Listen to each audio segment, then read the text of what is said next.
this week we're going to tackle a little bit of a different topic. I took advantage of the Thanksgiving long weekend in the US here to talk about history, in particular Napoleon. I'm sure you've heard of him, read about him in history books. This is my favorite one by Max Gallo, or business books. There's 10,000 books that have been written about Napoleon, I think. So you probably have your favorite one. And if you are like some of my friends who went to West Point, you probably studied his work in school as well. Napoleon's journey, we all know, has tons of life lessons, business lessons, and I thought I'd highlight some of them today. If you're like me and you're looking forward to going to see the Napoleon movie, you probably identify to some of them as well. In fact, I took my entire family to see the movie, including my mom who was visiting from France. I'll tell you more about that in a minute. So before I get into that, I want to thank every single one of you for helping this community pass the 45,000 follower line this past week.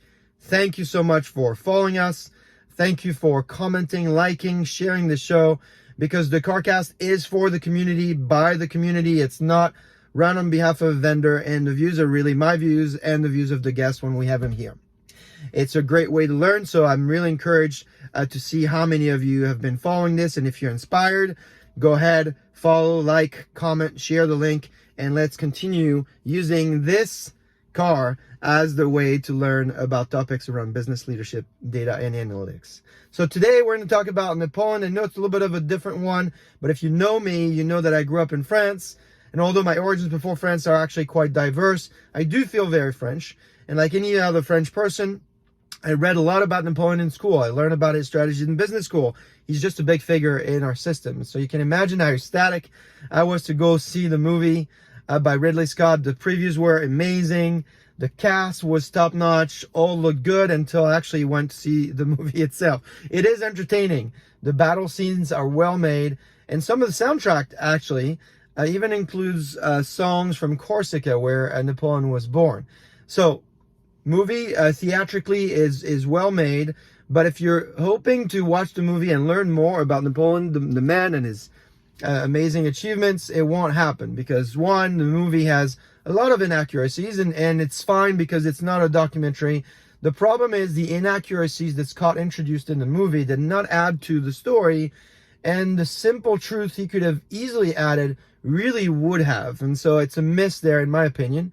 And second, Ridley Scott's reaction to the critics have been fairly poor. He's making the same mistakes Trevor Noah made when he criticized France, the French team, for winning the World Cup in 2018. So missed opportunity on that. And to fix that, and if you're interested in Napoleon, I've added in my blog some resources that could help you. I call them the 5 facts you might not know about Napoleon. And this will explain maybe a little bit why people like me might be disappointed about the movie. Like, for instance, when Napoleon moved to France for military school, he moved from Corsica, where he grew up. He barely spoke French, and he became, through hard work, this amazing, very influential figure. So if you're an entrepreneur, you could probably identify to the journey. I wish some of that had been the movie. I hear there's a longer version of 4 hours income on Apple Plus, and so maybe he'll take care of that there. Also, Napoleon introduced a lot of laws and systems that are still in place in France. They've evolved, of course, but they also affected the rest of Europe. So if you're European, your life was probably affected by some of Napoleon's achievements. He's more than just a military leader. He's a strong business leader. He's a great motivator, inspirational leader with his troops. None of that was really seen in the movie. He's also a great student of history. His soldiers actually discovered the Rosetta Stone when he drove the Egypt campaign, which, again, in the movie was not covered at length, and in fact was inaccurately covered. And so, as you could see, there's a lot more that you can discover. And there's one last fact you might not know about, which is there is more than one Napoleon. The movie of Ridley Scott is covering Napoleon I, but in fact there is Napoleon II, his son, who died at age 21, I think, and could not succeed, of course, his dad, and Napoleon III, who was Napoleon I's nephew and came into power in 1848. So if this is a topic of interest to you, head on over to my blog.